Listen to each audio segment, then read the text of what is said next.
कंकाल का रहस्य। चौरा गांव के खेतों में इन दिनों खुदाई का काम चल रहा था।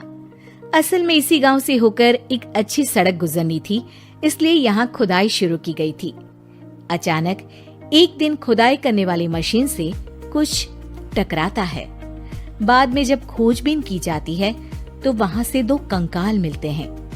पुलिस गांव के लोगों से पूछताछ शुरू करती है। आप लोगों को क्या लगता है ये किसके कंकाल हो सकते हैं? अरे साहब, हमें क्या पता ये किसके कंकाल है, आप ही लोग पता लगाइए। हम लोग तो बहुत ज्यादा डरे हुए हैं। हाँ, हमारी फॉरेंसिक टीम अभी आ रही है। ये बताओ कि इस गांव के रहने वाला कोई जोड़ा गायब तो नहीं ना? क्योंकि शुरुआती जांच में तो ये बात सामने आ रही है कि एक कंकाल किसी पुरुष का है तो एक किसी महिला का। साहब, हमें तो बहुत डर लग रहा है। ऐसे कंकाल मिलने का मतलब गांव के आसपास ही किसी की हत्या हुई है या फिर किसी को जलाकर मार डाला गया है। हाँ साहब, हम अपने परिवार को लेकर बहुत ही ज्यादा परेशान हैं। देखिए, आप लोगों की परेशानी हम समझ सकते हैं, लेकिन आप लोगों को पुलिस का सहयोग करना होगा, क्योंकि आपके सहयोग के बगैर हम ये पता नहीं लगा सकते हैं कि आखिर ये किसके कंकाल है और इनकी हत्या किसने की। ठीक है साहब, गांव के लोग आपका पूरा सहयोग करेंगे। हाँ साहब, पूरा सहयोग करेंगे। तो फिर ठीक है, हम अपनी जांच शुरू कर देते हैं। कुछ दिन बाद जांच रिपोर्ट आ जाती है। पता चलता है कि ये कंकाल करीब 20 साल पुराने हैं, यानी 20 साल पहले किसी जोड़े की हत्या कर शव को यहाँ पर दबा दिया गया था। इंस्पेक्टर राघव, ये बताओ कि 20 साल पहले की मर्डर मिस्ट्री क्या अब सुलझ सकती है? हाँ सर, क्यों नहीं, लेकिन अब सबूत और गवाह काफी मिट गए होंगे। मुश्किल तो होगी, लेकिन शायद किसी परिवार को इंसाफ मिल सके। इंस्पेक्टर राघव, आप बिल्कुल सही कह रहे हैं। किसी परिवार को तो इंसाफ मिलेगा ही और किसी को उसके किए की सजा भी मिलेगी। जी सर, मैंने तो जांच शुरू भी कर दी है। 20 साल पहले इस गांव के 2 जोड़े अचानक कहीं गायब हो गए थे। मैंने दोनों ही परिवारों के बाकी के सदस्यों से बातचीत शुरू की तो उन्होंने बताया कि उनके बच्चे शहर गए थे, लेकिन आज तक वापस नहीं लौटे हैं। लेकिन ये दोनों शव किस परिवार के सदस्यों के हैं, ये कैसे पता चल सकेगा? सर, मैंने डीएनए टेस्ट करवा लिया है। आज शाम तक इसकी रिपोर्ट भी आ जाएगी। अच्छा, ठीक है। उसी शाम को सर, डीएनए रिपोर्ट के मुताबिक ये दोनों ही लाशें चौरा गांव के रहने वाले प्रधान सुल्तान सिंह के बेटे और बहू की है। लेकिन इनकी हत्याएं किसने की है, ये कैसे पता लगेगा? इसी का तो पता लगाने की कोशिश में जुटा हूँ सर। आज सुल्तान सिंह से मिलने भी जा रहा हूँ। मेरा बेटा और बहू तो मेरे लिए सिर्फ यादों में ही रह गए थे। हमें उनकी लाशें तक नहीं मिल सकी थी। आज 20 साल बाद उनके कंकाल मिले हैं। मैं अब किसके लिए जीऊं?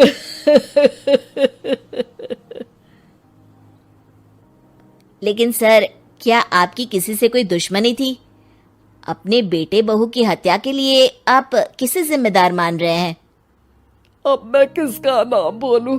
मेरी तो किसी से दुश्मनी नहीं थी, बस मेरे बेटे बहू को कोई वापस ला पाता।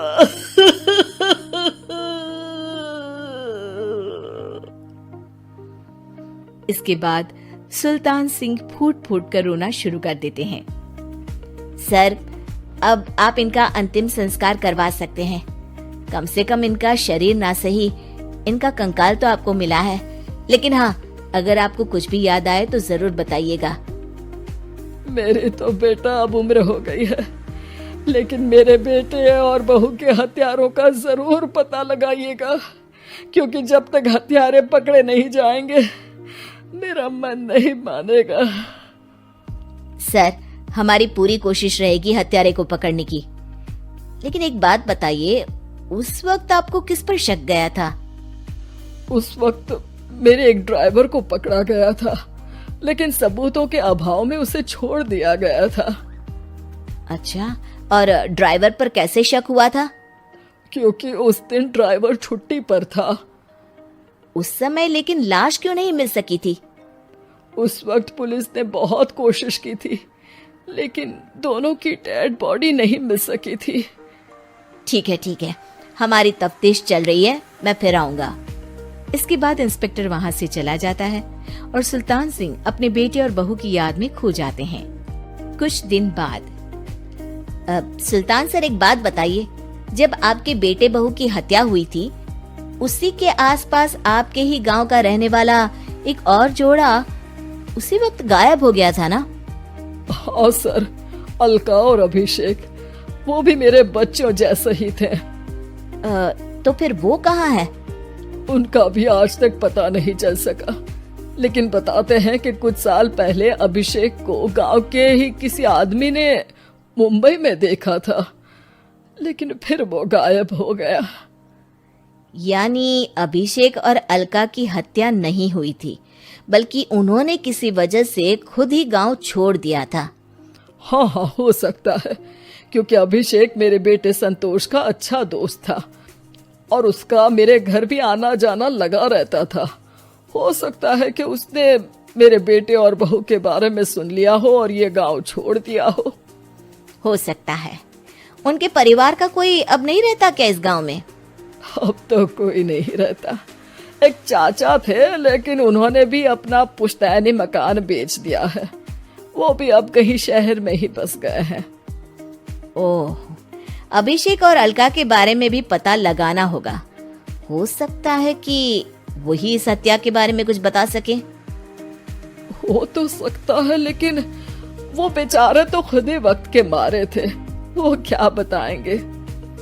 फिर भी सर, जब केस दोबारा खुला है तो जांच तो करनी ही पड़ेगी, और इस बार तो लाशें भी बरामद हुई है। कुछ दिन तक लगातार तफ्तीश चलती रही। एक दिन थाने से सुल्तान सिंह को फोन आता है। हाँ, कौन बोल रहा है? सर, मैं कांस्टेबल तुलाराम बोल रहा हूँ थाने से। आपको थाने आना पड़ेगा। थाने? लेकिन क्यों? सर, किसी की पहचान करवानी है। अच्छा ठीक है, मैं दोपहर तक पहुँचता हूँ। सुल्तान सिंह दोपहर में थाने पहुँचता है। कई पुलिस के अधिकारी वहाँ मौजूद रहते हैं। सर, आपके बेटे की हत्या का रहस्य आज शायद सुलझ जाए। अच्छा इंस्पेक्टर राघव, पर वो कैसे? सर, उस आदमी को देखिए, क्या वही अभिषेक है? सुल्तान सिंह की आंखों में हैरानी से आंसू आ जाते हैं। हाँ सर, यही अभिषेक है। ये आपको कहाँ से मिला? सिर्फ अभिषेक ही नहीं, बल्कि इसकी पत्नी अलका भी इसके साथ है। मैडम, जरा अभिषेक की पत्नी को लाइए।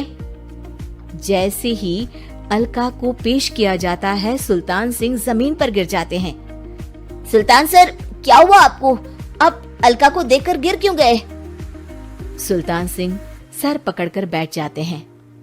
ये अलका नहीं, बल्कि ये तो मेरी बहू रितु है। पूरा थाना एक दूसरे का मुंह देखने लगता है।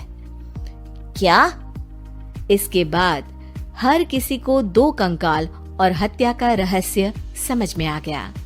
अभिषेक और रितु ने मिलकर संतोष और अलका की हत्या की थी और लाश को जमीन के नीचे दबा दिया था।